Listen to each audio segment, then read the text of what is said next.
Hello दोस्तों।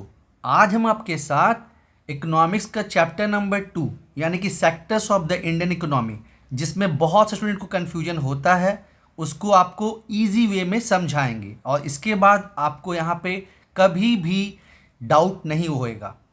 चलिए देखते हैं। देखिए, यहाँ पे आपको 3 सब डिवीज़न किया गया है। पहले में जो एक किसान है वो अपनी फसल के साथ है। अब देखिए, जो भी ऐसी चीज़ें हैं जो कि रॉ हैं, जैसे मछली पालन फिशिंग, पशुपालन एनिमल हस्बेंड्री, कोई गाय भैंस बकरी मुर्गी पालन ये सब करता है जो कि रॉ है, तो वो आता है प्राइमरी सेक्टर में।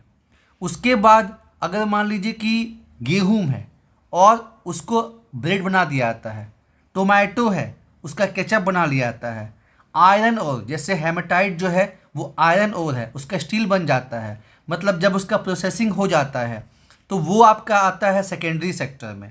जैसे मैन्युफैक्चरिंग हो गया, कंस्ट्रक्शन सेक्टर हो गया, इंडस्ट्री हो गया, ये सब सेकेंडरी सेक्टर के हैं। और उसके बाद जो प्राइमरी सेक्टर और टर्शरी सेक्टर, यहाँ पे देखिए हमने आपको दिखाया है कि जैसे फील्ड में जो है वीट गेहूं हो रहा है और इसको जो है फैक्ट्री तक पहुँचाना है, मतलब गांव से जो है गेहूं को लेके जो है शहर में जाना है और वहाँ पे वो ब्रेड बनेगा। तो ये जो दोनों के बीच में इंटरलिंकिंग का काम करता है, इसको हम लोग कहते हैं टर्शरी सेक्टर। ठीक है, एक एग्जांपल आपको दिए हैं और इसमें क्या क्या आता है। जैसा आपका बैंकिंग सेक्टर हो गया, चाहे वो पब्लिक हो यानी एसबीआई पीएनबी या प्राइवेट हो एचडीएफसी आईसीआईसीआई, ट्रांसपोर्टेशन हो गया, होटल इंडस्ट्री हो गया, टेलीकम्युनिकेशन हो गया, पब्लिक एडमिनिस्ट्रेशन हो गया, ये सब के सब जो है ये टर्शरी सेक्टर होते हैं और इनका अपना कोई प्रोडक्ट नहीं होता है, बल्कि ये सपोर्ट करते हैं। ठीक है, प्राइमरी और सेकेंडरी को। ठीक है, आप जानते हैं हमारा जो आईटी सेक्टर है वो मतलब पूरे वर्ल्ड में जो है फेमस है, फिर चाहे वो टीसीएस हो, इन्फोसिस हो। हाँ, तो यहाँ पहले आपको ये समझना है, ये एक डिवीज़न है इकोनॉमिक्स का on the basis of activity, जो काम होता है उसके आधार पे। ये जो चैप्टर है चैप्टर नंबर 2, इसमें हम लोग इकोनॉमिक्स के डिफरेंट पर्सपेक्टिव को समझेंगे। ठीक है, तो क्लासिफिकेशन ऑफ इकोनॉमी जो है उसमें हमने ये पहला क्लासिफिकेशन समझा। ठीक है, जिसमें हमने on the basis of activity देखा कि प्राइमरी क्या होता है, सेकेंडरी क्या होता है और टर्शरी क्या होता है। अब हम लोग दूसरा डिवीजन समझेंगे जो कि कामकाज के आधार पे है, वर्किंग के आधार पे है, और इसको भी हम आपको एग्जाम्पल के साथ बताएंगे। ठीक है, जो कि एनसीईआरटी बुक में दिया भी है। अब देखिए, on the basis of working, NCERT book में जो है एक फीमेल का जिक्र है कांता का और एक मेल का जिक्र है कमल का, और आपको बताया गया है कि ऑर्गेनाइज सेक्टर क्या होता है, अनऑर्गेनाइज सेक्टर क्या होता है। अगर परसेंटेज के हिसाब से बात करें इंडिया में तो 90% जो है वो जो काम करने वाला वर्कफोर्स है वो आपका अनऑर्गेनाइज सेक्टर में है और 10% जो है वो ऑर्गेनाइज में है। अब इस एग्जाम्पल को आप समझिएगा तो आपको पता चलेगा कि होता क्या है। एग्जाम्पल के तौर पे, ये बुक में तो नहीं है एसबीआई का एग्जाम्पल, लेकिन मैं आपको यहाँ बता रहा हूँ कि जैसे मान लीजिए कांता का जो एग्जाम्पल दिया हुआ है वो काम करती है एसबीआई में या फिर रेलवे में, जहाँ पे एक फिक्स टाइम टेबल है। वो 9:30 बजे अपने ऑफिस जाती है और शाम को वापस आ जाती है। और जाहिर सी बात है, चूँकि वो गवर्नमेंट जॉब में है, उसके पास जॉब सिक्योरिटी है। उसको मतलब जब तब जो है बैंक से अगर वो रेलवे में काम करे तो उसको निकाला नहीं जा सकता, सबसे प्लस पॉइंट। और ये वन ऑफ द रीजन है कि गवर्नमेंट सेक्टर के लिए इतना जो है इंडिया में मारामारी भी रहता है। दूसरा, टाइम पे सैलरी मिलता है। ठीक है, अभी हम जब बात करेंगे अनऑर्गेनाइज सेक्टर में तो वहाँ पे देखेंगे कैसे मनमानी चलती है। ठीक है, तीसरा जो है, अगर कोई गवर्नमेंट सेक्टर में है तो उसको और उसके पूरे फैमिली को जो है मेडिकल अलाउंस मिलता है, मेडिकल लीव मिलता है तबीयत ख़राब होने पे, संडे को ऑफ रहता है, साथ ही साथ उनका एक फॉर्मल अपॉइंटमेंट लेटर रहता है। और वहीं एग्जाम्पल दिया गया है कमल का, जो कि पास के एक दुकान में काम करता है। वो सुबह 8:30-7 बजे जाता है, 8 बजे वापस आता है। कोई जॉब सिक्योरिटी नहीं है। जो दुकान का मालिक है उसको अगर कमल से मतलब उतना सेटिस्फेक्शन नहीं है तो वो कमल को जॉब से बाहर निकाल सकता है। आगे पीछे भी सैलरी मिलती है, कोई मेडिकल लीव नहीं है, कोई संडे को छुट्टी नहीं है, कोई अपॉइंटमेंट लेटर नहीं है, है ना। और ये बहुत दुख की बात है कि इंडिया में जो है 90% फोर्स जो मतलब जो काम करने वाला वर्क फोर्स है वो किस में है, अनऑर्गेनाइज सेक्टर में। अनऑर्गेनाइज सेक्टर को और बढ़िया तरीके से समझाने के लिए आप समझ सकते हैं कि जैसे जो डेली लेबर जो होते हैं, ठीक है, जो घर का काम करते हैं, कुछ कंस्ट्रक्शन का काम करते हैं डेली बेसिस पे, जो घर पे डोमेस्टिक हेल्प होती हैं, जो सब्जी पकाने के लिए, घर की साफ़ सफाई, बर्तन साफ़ करने के लिए आती हैं। गांव में जो है छोटे किसान, ठीक है, छोटे किसान बोले तो जिनका 2 हेक्टेयर से कम का ज़मीन है।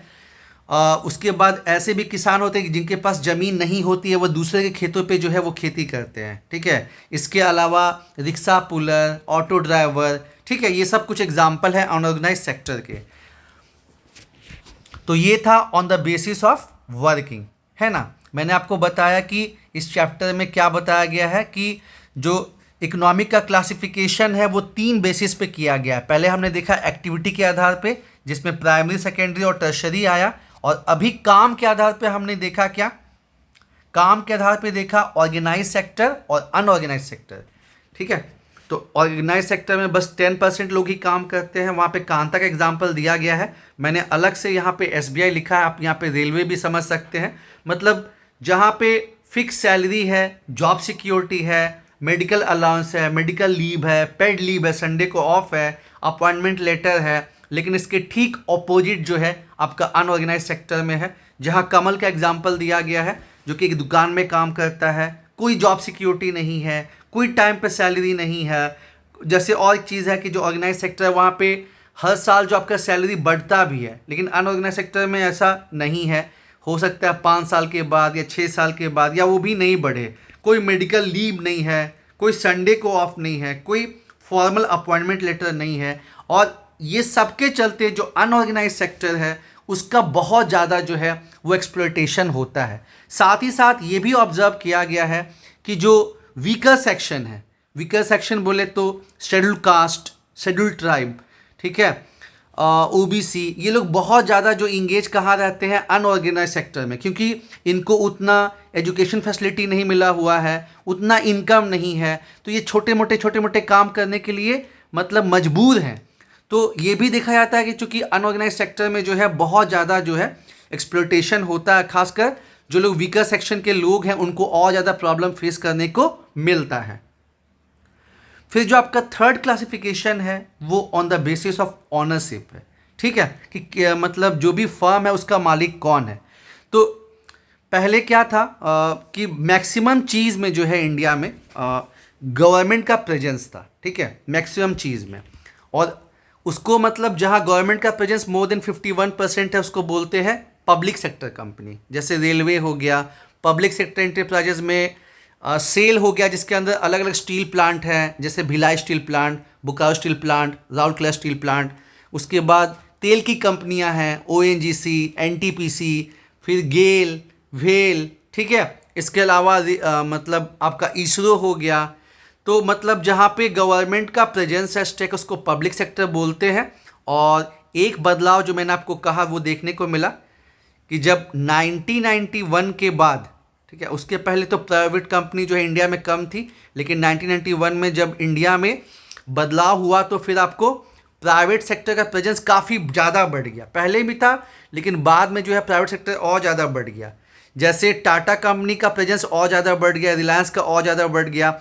और जो प्राइवेट सेक्टर है ये जैसे कि गवर्नमेंट है ना, तो अभी हम आगे देखेंगे कैसे जो है पब्लिक और प्राइवेट सेक्टर का और क्या क्या डिफरेंस उसको हम देखेंगे, है ना। और मैंने आपको बताया कि जब व्हेन इंडिया बिकेम इंडिपेंडेंट तो at that time almost all sectors, ठीक है, हालांकि टाटा तो बहुत पुरानी कंपनी है, उसके अलावा मतलब मैक्सिमम चीज़ें जो है वो गवर्नमेंट के हाथ में थी और पब्लिक सेक्टर का प्रेजेंस ज़्यादा था। फिर विद पैसेज ऑफ टाइम जो है वो प्राइवेट सेक्टर जो है वो बढ़ने लगा। तो on the basis of ownership के बेसिस पे क्या होता है, पब्लिक सेक्टर और प्राइवेट सेक्टर, ठीक है। तो ये आपको जो है क्लासिफिकेशन बता दिया गया सबसे पहले, तो एक पार्ट है। उसके बाद जहाँ पे आपको मतलब primary sector, secondary sector, tertiary sector बताया है ना, वहाँ पे आपको कुछ एक्सरसाइज दिया गया जिसमें आपको कुछ एग्जाम्पल पूछा गया है और आपको बताना है कि कौन कहाँ काम करता है। जैसे कॉल सेंटर एम्प्लॉय हो गया, तो कॉल सेंटर एम्प्लॉय आपको जाहिर सी बात है वो सर्विस प्रोवाइड कर रहा है।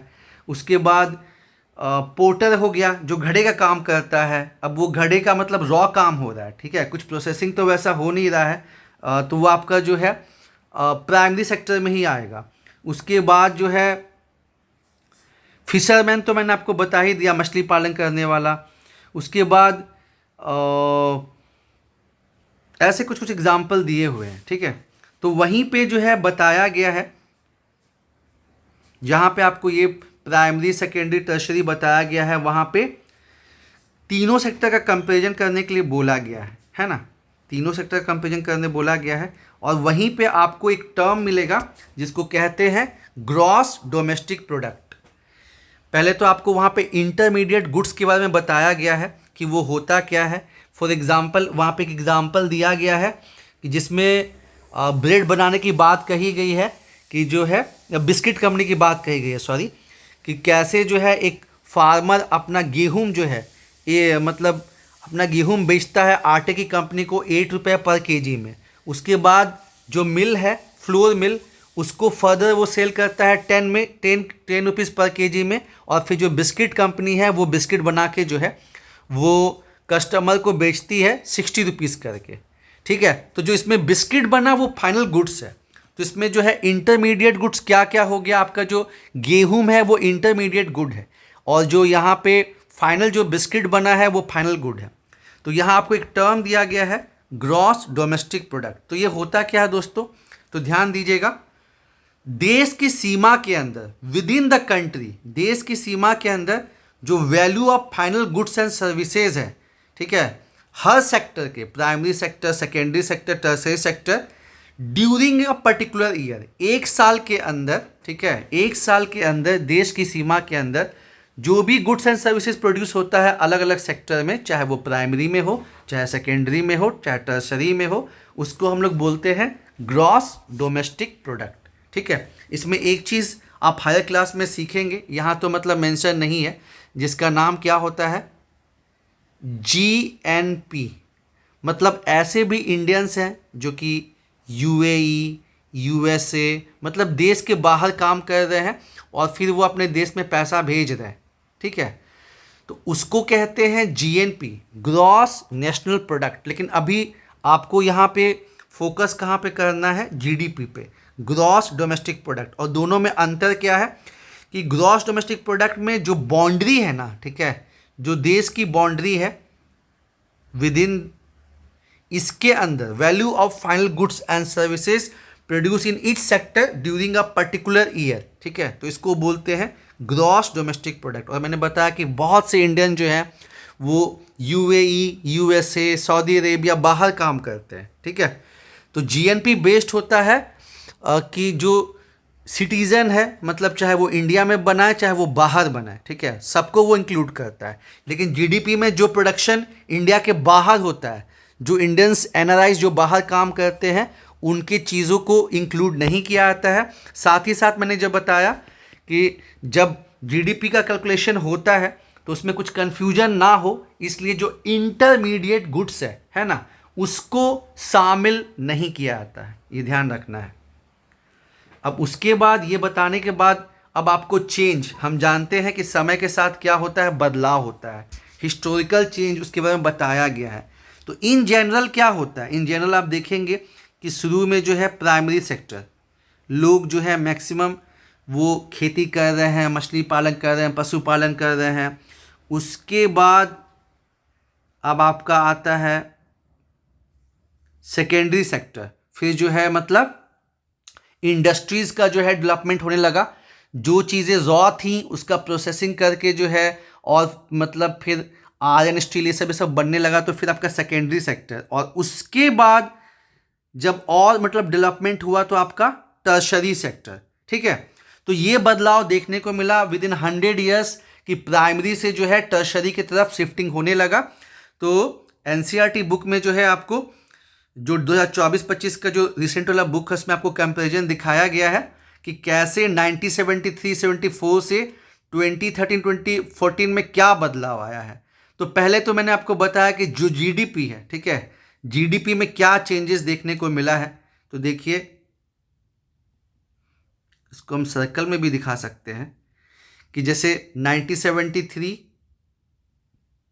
74 की बात करें और यहाँ पे आपको 2013 14 की बात है, तो यहाँ आप देख सकते हैं कि लगभग लगभग है ना, लगभग लगभग 40% जो है, 40% जो आपको ये ब्लू में दिख रहा है वो आपका प्राइमरी सेक्टर है। ठीक है, उसके बाद लगभग लगभग 15% 15% जो है वो आपका सेकेंडरी सेक्टर है, और बाकी का 55% जो है सॉरी बाकी का आपका जो 45% जो है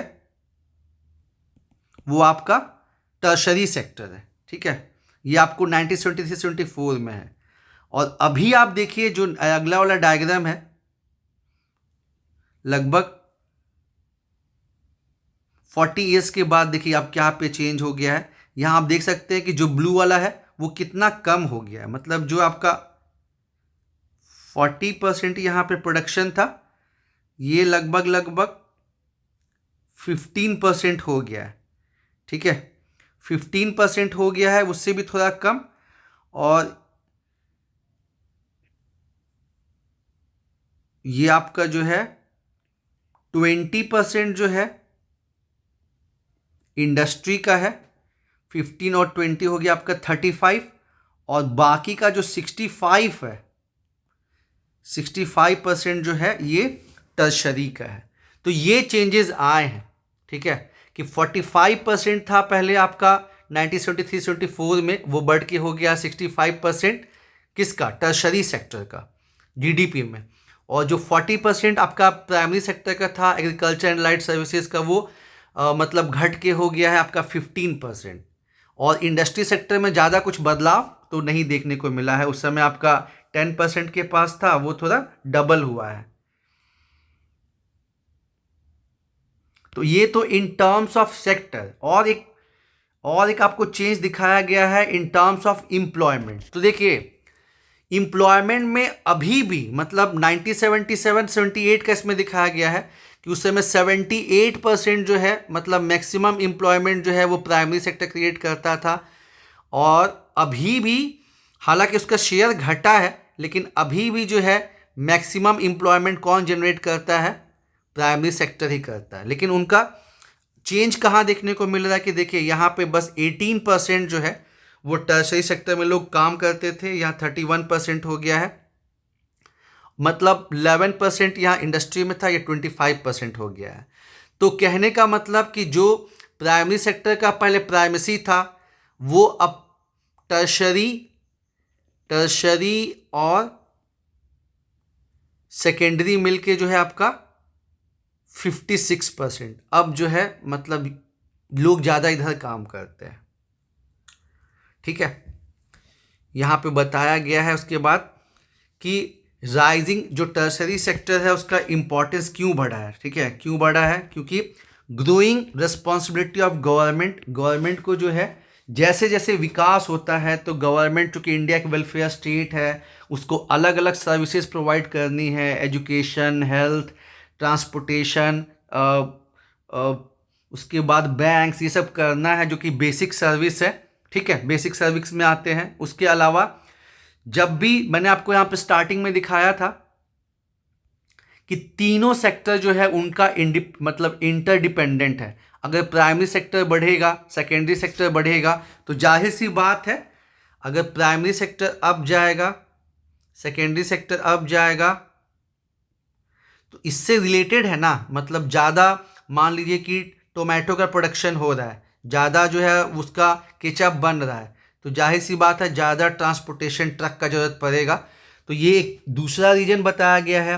तीसरा, विथ पैसेज ऑफ टाइम, जैसा कि हम देख रहे हैं कि अपने कंट्री का जो है वो ग्रोथ हो रहा है, वो अपने कंट्री का जो डेवलपमेंट हो रहा है, इंडियन इकोनॉमी जो है वो काफ़ी बढ़ रही है। जो आप पहले के हिसाब से बात करेंगे कि पहले इंडिया में मेनली लोग खेती करते थे, ना उतना इंडस्ट्री सेटअप था, और ना ही उतना फिर लिविंग स्टैंडर्ड उतना हाई था, इनकम हाई नहीं था। विथ पैसेज ऑफ टाइम जो मिडिल क्लास है, फैक्ट्रीज़ के आने से और उनका लिविंग स्टैंडर्ड बढ़ा, फिर जो है उनका जो खाने पीने का तरीका है, जो उनके डिमांड्स हैं, वो सब बढ़ने लगे, और जो सर्विस सेक्टर है, ठीक है, वो भी मतलब बढ़ने लगा।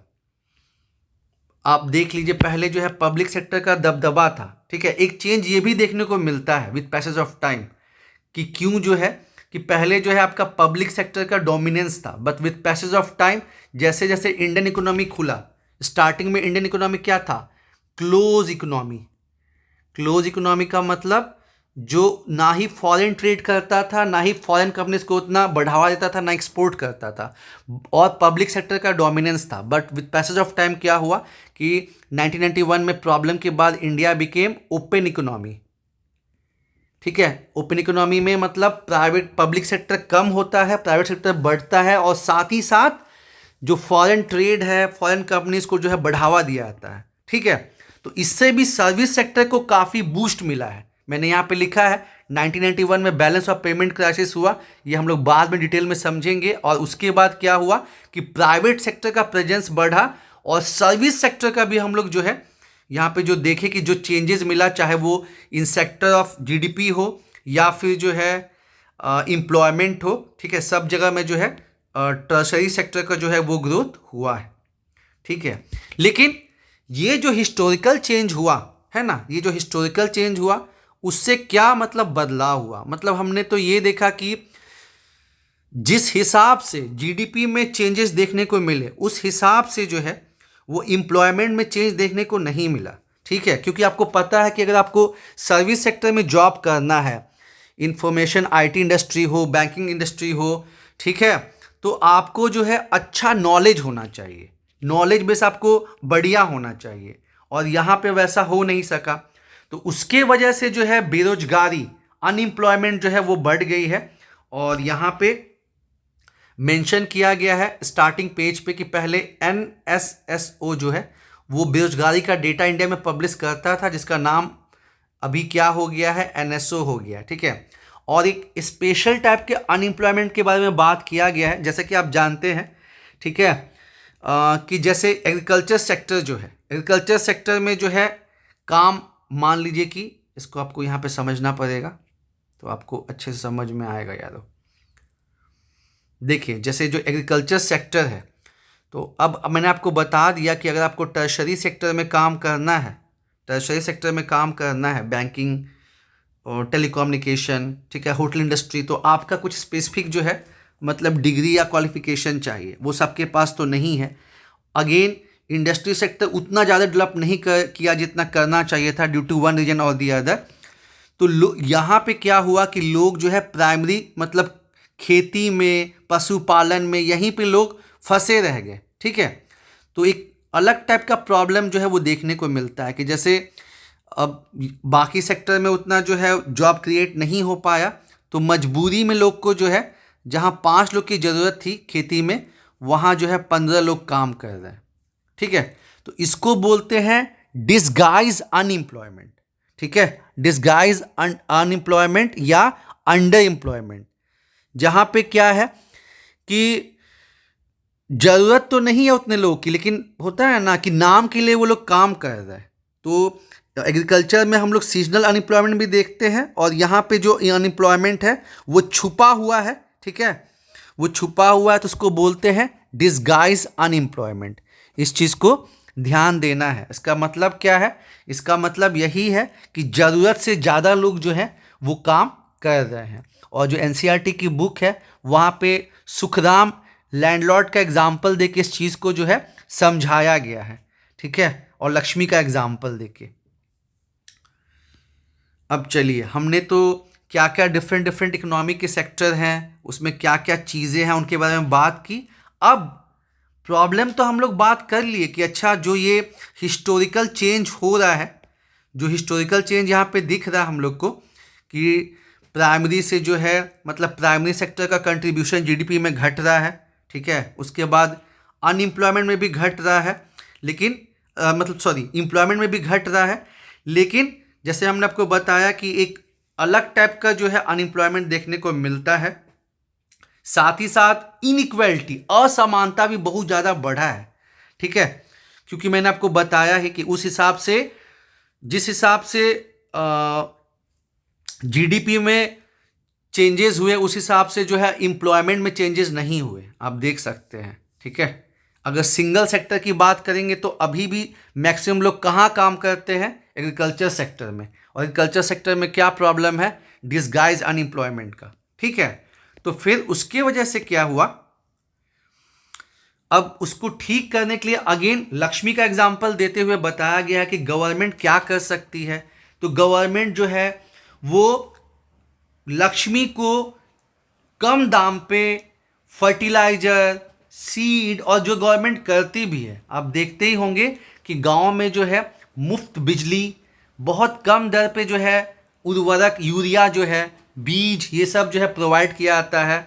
साथ ही साथ गवर्नमेंट और क्या कर रही है, गवर्नमेंट जो है जैसे कि अभी तक क्या था कि गांव में, रूरल इंडिया जहां पे मैक्सिमम पॉपुलेशन रहती है इंडिया की और मैक्सिमम लोग गरीब रहते हैं, पहले वहां पे ढंग का रोड नहीं था, रेल, इलेक्ट्रिसिटी नहीं थी, उसके बाद जो भी फूड ग्रेन होता है उनका स्टोरेज करने का फैसिलिटी नहीं था। तो गवर्नमेंट जो है अब इंफ्रास्ट्रक्चर में क्या क्या आ जाएगा, रोड, रेलवे, ठीक है, ट्रांसपोर्टेशन, ये सब पे जो है, स्टोरेज, ये सब पे जो है इन्वेस्ट कर सकती है और कर भी रही है।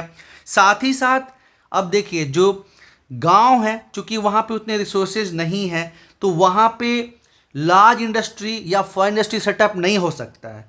तो वहाँ पे जो स्मॉल स्केल इंडस्ट्रीज, जो कॉटेज इंडस्ट्री है, उनको गवर्नमेंट को बढ़ावा देने का, उनको गवर्नमेंट को जो है अलग से सब्सिडी देने का ज़रूरत है, ताकि जो है ज़्यादा से ज़्यादा लोग को वहाँ एम्प्लॉयमेंट मिल सके। और जो ये डिसगाइज अनएम्प्लॉयमेंट है कि बस खेती ही करना है, चावल गेहूँ ही ग्रो करना है या पशुपालन ही करना है ना, हम लोग क्या कर सकते हैं कि वहाँ पे चिप्स की इंडस्ट्री, केचप की इंडस्ट्री, उसके बाद और छोटा छोटा जो आपका उद्योग है, जैसे अचार का हो गया, अगरबत्ती का हो गया, ये सबको प्रमोट करके, उसके बाद जहाँ मान लीजिए कि सिल्क अवेलेबल है, जैसे झारखंड में जो है सिल्क अवेलेबल है, तसर सिल्क यहाँ पे बहुत ज़्यादा होता है, और उसके बाद जो ट्राइबल है उनका अपना प्रोडक्ट है, उसको बढ़ावा दे सकते हैं।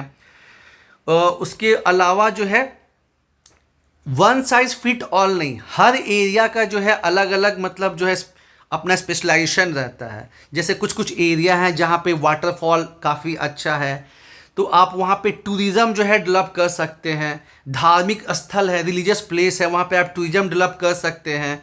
इसमें जो एनसीईआरटी में बताया गया है कि प्लानिंग कमीशन के अनुसार, जबकि प्लानिंग कमीशन तो अब नहीं है, उसके जगह पे नीति आयोग आ गया है। प्लानिंग कमीशन दोस्तों थिंक टैंक था, लेकिन उसमें सेंट्रलाइजेशन का प्रॉब्लम था तो उसको हटा लिया गया, उसके जगह पे जो है अब नीति आयोग आ गया है। तो एनसीईआरटी में दिया गया है कि अगर हम बात करें तो इंडिया में जो 5 to 29 ईयर्स पॉपुलेशन है, 5 से 29 साल की, वो लगभग 47% के आसपास है, और उसमें से केवल 52% जो है वही एजुकेशन कर पाते हैं, और रेस्ट जो है उनको ये मौका नहीं मिल पाता है। तो 20 लाख जॉब तो केवल एजुकेशन फील्ड में तैयार किया जा सकता है, बुक में ये दिया हुआ है। उसी तरह उसमें बोला गया है कि आईटी सेक्टर में भी काफ़ी एम्प्लॉयमेंट अपॉर्चुनिटीज़ है, ठीक है। और अगर टूरिज़्म को अच्छे से मतलब प्रमोट किया जाए, जैसे अगेन मैं बात करूँगा कि जो भी जैसे ऐसे एरिया हैं जहाँ पे ज़्यादा एम्प्लॉयमेंट जनरेट तो नहीं हो पाता ड्यू टू वन रीजन और अदर, लेकिन वहाँ पे कुछ रिलीजियस प्लेस है, वहाँ पे कुछ कल्चरल प्लेस है, तो टूरिज़्म की वजह से जो है 35 लाख जो है लोग को रोजगार मिल सकता है, ठीक है। तो इस तरीके से गवर्नमेंट जो है वो अनएम्प्लॉयमेंट का प्रॉब्लम दूर कर सकती है। और चूँकि जो रूरल इंडिया है, जो ग्रामीण भारत है, वहाँ पे बहुत ज़्यादा रिसोर्सेज की कमी है, इसलिए गवर्नमेंट जो है 2005 में national rural employment guarantee act, NREGA का कार्यक्रम स्टार्ट की थी, जिसमें रूरल यूथ को जो है 100 डेज का एम्प्लॉयमेंट वर्क दिया जाता था, और इसका नाम 1 अप्रैल 2008 को 1 अप्रैल 2008 को चेंज करके इसका नाम क्या कर दिया गया, इसका नाम कर दिया गया Mahatma Gandhi national rural employment guarantee act. और स्टार्टिंग में जब स्टार्ट किया गया था तो 2005 में ये बस 200 डिस्ट्रिक्ट में स्टार्ट किया गया था, और बाद में आपको जो है पूरे इंडिया में ये 1 अप्रैल 2008 को स्टार्ट हुआ। तो अगर ऑब्जेक्टिव में पूछेगा तो ध्यान दीजिएगा कि नरेगा प्रोग्राम स्टार्ट कब हुआ था, 2005 में, लेकिन पूरे इंडिया में ये इम्प्लीमेंट कब हुआ, 1 अप्रैल 2008 को, ठीक है। और इसके थ्रू जो है रूरल इंडिया में जो है 100 डेज एम्प्लॉयमेंट इन मतलब स्कूल बनाना, गड्ढे खुदवाना। और अभी मनरेगा और ज़्यादा न्यूज़ में था, क्यों? क्योंकि आप जानते हैं कोविड के टाइम पे लोगों को जो है शहरों से, पुणे, दिल्ली, ठीक है, मुंबई, कोलकाता, वहाँ से जो है वापस अपने जो है रूरल इंडिया में जाना पड़ा, गांव में जाना पड़ा। और वहाँ पे अब मान लीजिए कि वो शहर में जो है कंस्ट्रक्शन सेक्टर या अलग अलग सेक्टर में काम कर रहे थे, अब वो गांव पे आ गए। तो क्या किया गया कोविड के टाइम पे कि जो मनरेगा के थ्रू जो 100 डेज़ का एम्प्लॉयमेंट दिया था उसको बढ़ा के 150 डेज़ का किया गया। और मनरेगा का काफ़ी, इस स्कीम का जो है काफ़ी जो है तारीफ हुआ। इस स्कीम ने बहुत से करोड़ों को जो है मतलब एम्प्लॉयमेंट प्रोवाइड किया और ये काफ़ी जो है सक्सेसफुल साबित हुआ। ठीक है, इस पहलू को बताया गया। ये तो मैंने आपको कोविड का एग्जाम्पल एक्स्ट्रा दे दिया है क्योंकि आपको पता होना चाहिए। अब देखिए protection of workers in unorganise sector. जैसे मैंने बोला ना कि 1 बाय 1 उसमें फिर डील किया गया है। मैंने तो आपको शुरू में ही बता दिया कि क्या क्या है। जो बुक अगर आप देखेंगे तो उसमें पहले जो है on the base of economic activity जो है ये बताया गया है, प्राइमरी, सेकेंडरी, टर्शरी, और उसके बाद जो है इंटरमीडिएट गुड्स और जीडीपी की बात की गई है, हिस्टोरिकल चेंज की बात की गई है। उसके बाद जो है on the basis of work आपको ऑर्गेनाइज सेक्टर और अनऑर्गेनाइज सेक्टर, तो मैंने बताया ही कि अनऑर्गेनाइज सेक्टर में रूरल इंडिया का अपना अलग प्रॉब्लम है, अर्बन इंडिया का अलग है। रूरल इंडिया में तो 80% स्मॉल एंड मार्जिनल फार्मर है जिनका 2 हेक्टेयर से कम ज़मीन है। इसके अलावा बुक में तो दिया हुआ नहीं है, लेकिन 34% जो है आपका लैंडलेस, जिनके पास ज़मीन नहीं है, भूमिहीन किसान उसको बोलते हैं। ठीक है, वैसा है। और उसके बाद अगर अर्बन एरिया की बात करें तो जो डेली मजदूर हैं, casual workers, workers in small scale industry, जो मेड हैं, ठीक है, डोमेस्टिक हेल्प हैं, ये सब जो है वो अर्बन एरियाज़ में हैं। तो इनके प्रोटेक्शन के लिए क्या किया जा रहा है? तो देखिए, मैंने तो आपको बताया कि जो लक्ष्मी का एग्जाम्पल दिया गया है कि जो छोटे किसान हैं उनको जो है बहुत ही कम रेट पे यूरिया, फर्टिलाइज़र दिया जा रहा है। बहुत से स्टेट जो है मुफ्त बिजली किसानों को देते हैं। ठीक है, उसके अलावा जो बीज हैं वो भी कम दाम पे दिए जाते हैं, है ना। इसके अलावा जो है आपको कुछ कुछ स्कीम चल रहा है जो बुक में तो नहीं मेंशन है लेकिन आपको जानना चाहिए, जैसे सोशल सिक्योरिटी एक्ट 2008। ठीक है, उसके अलावा जो है अलग अलग आपको accidental insurance, death insurance provide किया जाता है। गरीब लोग का जो है बहुत ज़्यादा मतलब प्रॉब्लम होता है हेल्थ के वजह से, कुछ भी वैसा प्रॉब्लम हो गया क्योंकि उनका जो है इनकम तो है नहीं, तो फिर हेल्थ पे वो ज़्यादा खर्च करते हैं। जैसे डेंगू हो गया, टीबी हो गया, कुछ भी वैसा हो गया तो फिर काफ़ी प्रॉब्लम होती है ना। कैंसर हो गया, ये सब प्रॉब्लम काफ़ी ज़्यादा बढ़ जाती है। तो फिर आयुष्मान भारत एक स्कीम है जिसमें कि 5 लाख तक का कवरेज दिया जाता है। उसके बाद आपने पीडीएस के बारे में सुना ही होगा, जो गवर्नमेंट जो है 1 रुपया मतलब चावल, गेहूँ जो है प्रोवाइड कराती है, उसको कहते हैं नेशनल फूड सिक्योरिटी एक्ट 2013। तो ये सब जो कुछ चीज़ें हैं वो मतलब गवर्नमेंट अनऑर्गेनाइज सेक्टर के लिए चला रही है। सोशल सिक्योरिटी एक्ट 2008 हो गया, आयुष्मान भारत हो गया, नेशनल फूड सिक्योरिटी एक्ट हो गया। और दोस्तों ये आप अपने आंसर में भी लिख सकते हैं, इससे आपका जो आंसर है वो यूनिक हो जाएगा। फिर लास्ट में जो है ना, जब आपको पब्लिक सेक्टर और प्राइवेट सेक्टर को बताया गया है, तो देखिए जो प्राइवेट सेक्टर है वो मोस्टली किस लिए काम करता है? अपने प्रॉफिट के लिए, है ना। और इंडिया में बहुत ज़्यादा गरीबी है, इंडिया में बहुत ज़्यादा इनइक्वालिटी है, असमानता। जो अमीर हैं वो बहुत ज़्यादा अमीर है, जो गरीब हैं वो बहुत ज़्यादा गरीब है। तो गवर्नमेंट जो है वो, जैसे मैंने अभी आपको बताया यहाँ पे नेशनल फूड सिक्योरिटी एक्ट, ठीक है, खाद्य सुरक्षा, गवर्नमेंट जो है पीडीएस की दुकान चलती है जहाँ पे बहुत कम रेट पे चावल, राइस, वीट, ठीक है, अब तो दाल को भी शामिल कर लिया गया है। और किसानों से जो है मिनिमम सपोर्ट प्राइस पे अनाज लिया जाता है, उसको हम लोग बाद में डिटेल में डिस्कस करेंगे। साथ ही साथ हेल्थ का बहुत प्रॉब्लम है, इंडिया में बहुत ज़्यादा माल नरिशमेंट है, 50% चिल्ड्रन जो है माल नरिश्ड हैं, महिलाएं जो है एनेमिक हैं। उसके बाद इन्फेंट मोर्टेलिटी रेट कि अगर 1000 बच्चे जन्म ले रहे हैं तो कितनों का डेथ हो जाता है, ठीक है, उसको बोलते हैं आईएमआर। आईएमआर बहुत हाई है। इसमें एग्जांपल आपको IMR का दिया हुआ है कि उड़ीसा में 53 है, मध्य प्रदेश में 56 है। ठीक है, तो ये सब प्रॉब्लम है। तो गवर्नमेंट क्या करती है, आप जानते हैं गवर्नमेंट हॉस्पिटल में जो है मुफ्त फ्री मेडिसिन, फ्री इलाज होता है। उसके बाद जो ड्रिंकिंग वाटर है, साफ पानी नहीं मिलने की वजह से भी जो बहुत प्रॉब्लम होता है, तो गवर्नमेंट जो है अब इंश्योर कर रही है। हर घर नल का जल जो है स्कीम चल रहा है, उसके थ्रू जो है गवर्नमेंट प्रोवाइड कर रही है drinking water, safe drinking water. At the same time nutrition का ख्याल रखा जा रहा है। वही मैंने आपको बताया, जो ये राशन शॉप में मुफ्त में नहीं, बहुत सब्सिडाइज रेट पे, बहुत कम दाम पे जो है चावल, गेहूं, दाल, ये सब जो है प्रोवाइड किया जाता है।